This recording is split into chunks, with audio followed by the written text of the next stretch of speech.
Today I'm making a design team project for Periwinkle Matilda using her Botanical Polaroids kit. And so I'm making an ephemera holder that I saw on Tanya Samuel's YouTube channel. And what she did was take a piece of cardstock and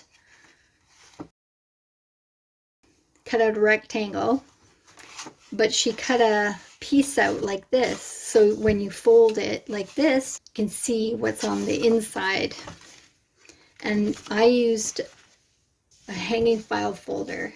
So this is, it doesn't fit in the shop, it's a 14-inch, but this is just a hanging file folder, and it's a different color on the inside, but it's this lovely green on the outside. And you just cut this off and just cut it down to size. And so I'll be covering this with the pretty paper, and then we can put the Polaroids into it and tags and go from there. All right, so I have my pieces together and I wanted to just go through them before I go to the sewing machine. Here's the file folder. I have an L-shaped piece here and another L-shaped piece here. There'll be a pocket here and a pocket here. And then this piece will be sewn on. And the back piece, I will sew around this and then attach it, because I don't really want to see the wrong side of this piece having been sewn on. So that'll cover the stitching on the back.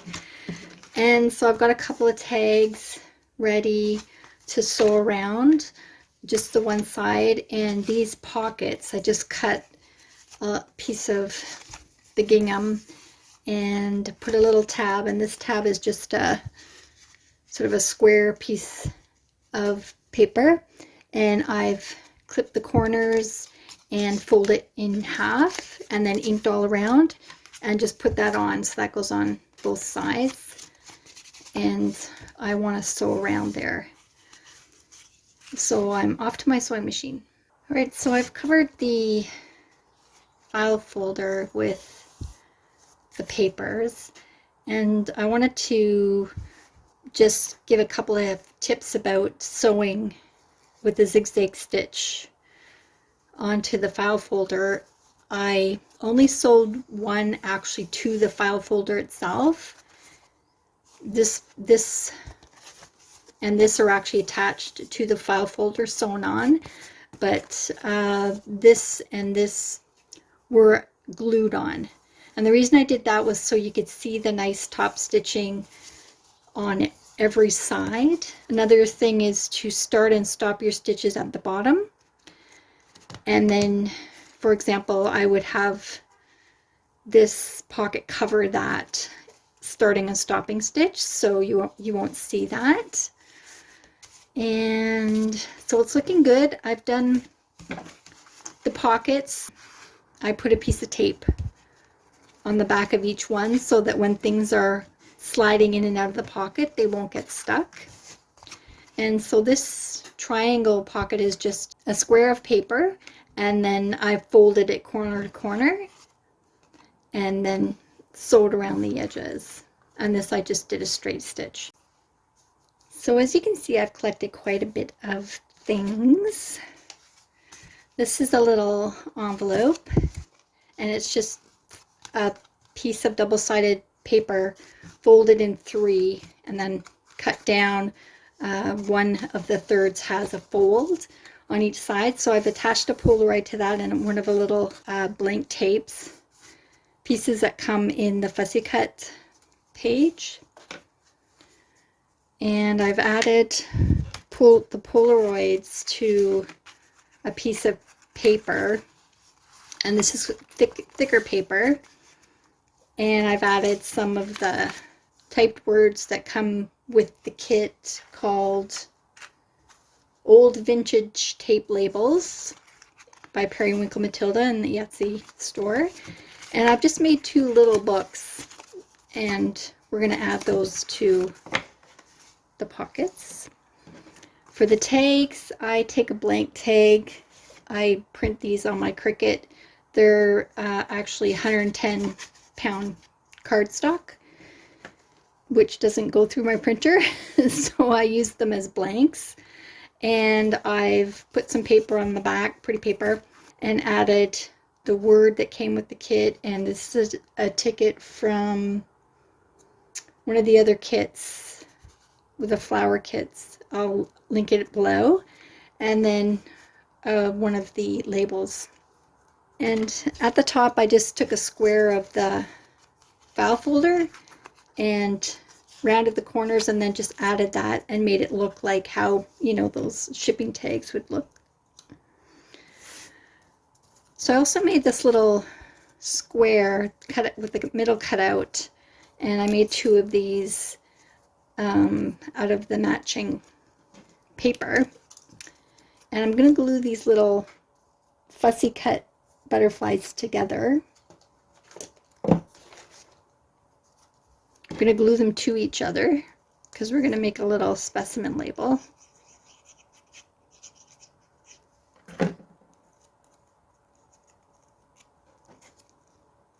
So instead of gluing it to the tracing paper, because the glue does dry, but it does leave a bit of a bit, you know, there's still a little bit that you can see, so I'll just ink around these.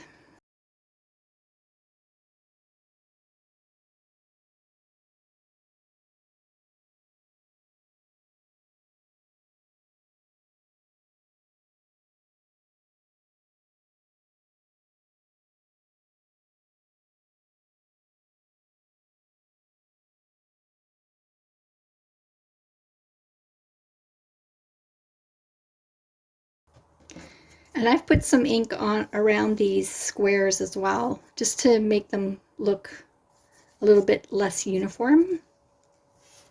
And basically I just put the square down on my ink pad, and I just put the dauber on top of it, and then it leaves this kind of, makes it look like it's a little bit more vintage, or that it's been used. So I'll glue one down to the frame.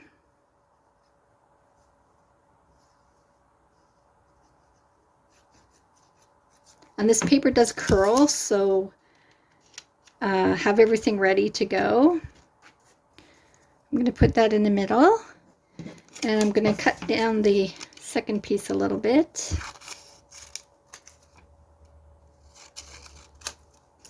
And put that onto the frame.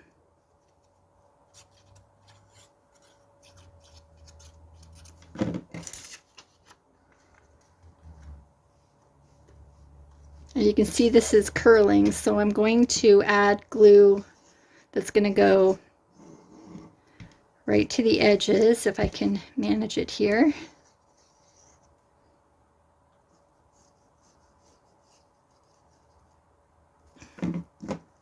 And then I'm going to add the second piece over top and make sure that's nicely lined up.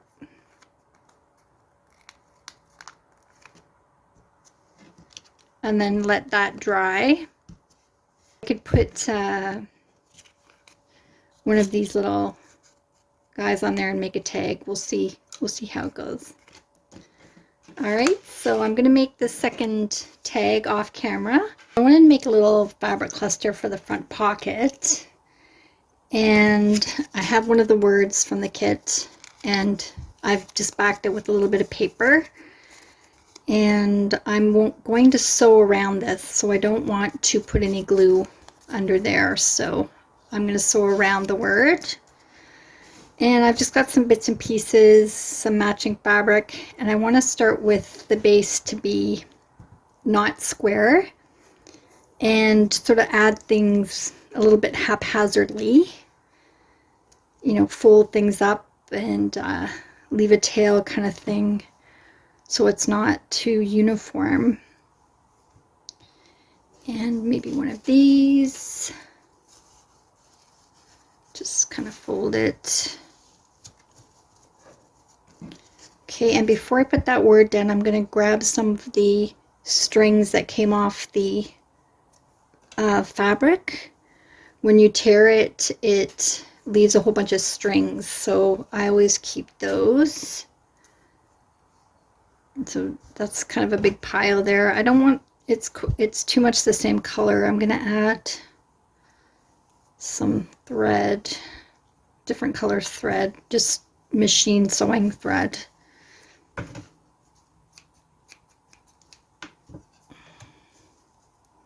Just spread that out a bit. I think I'll add a brown color or a light tan color. This is running out of it anyways, so might as well use it up for something. Just make kind of a circle pattern so there's not too many loose ends, and then they can get captured when I'm sewing. So I think that's ready. And then that will go on the front pocket. Just something a little kind of fun.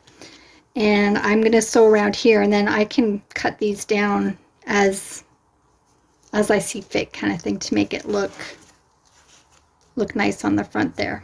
So I'm going to head over to my sewing machine and I'll be back. So I have glued the fabric cluster onto the front pocket.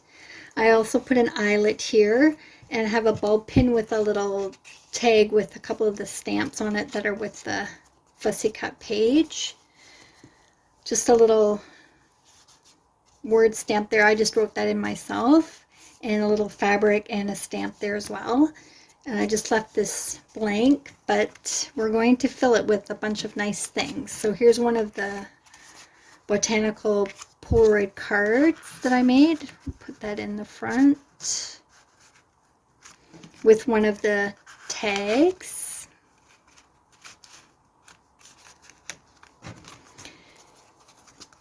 And for this side, I'll put another of the botanical cards with the Polaroids there.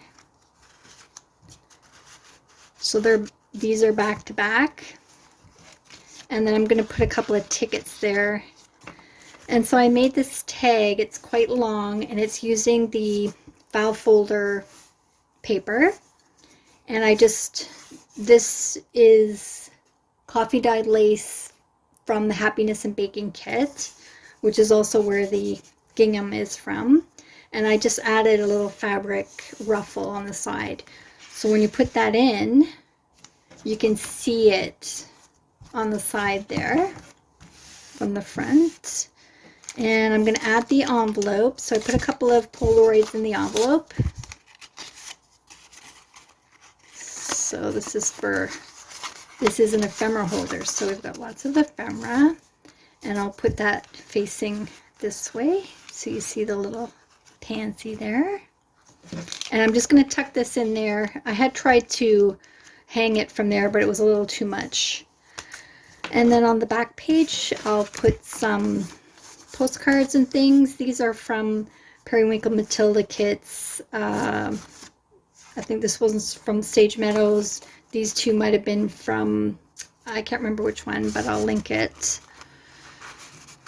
They're garden themed. And our last little tag in there. So there we have a very filled ephemera holder, a little bit special with the cutout there, and I hope you enjoyed this project. Thanks for joining me today. Take care, and we'll see you next time. Bye.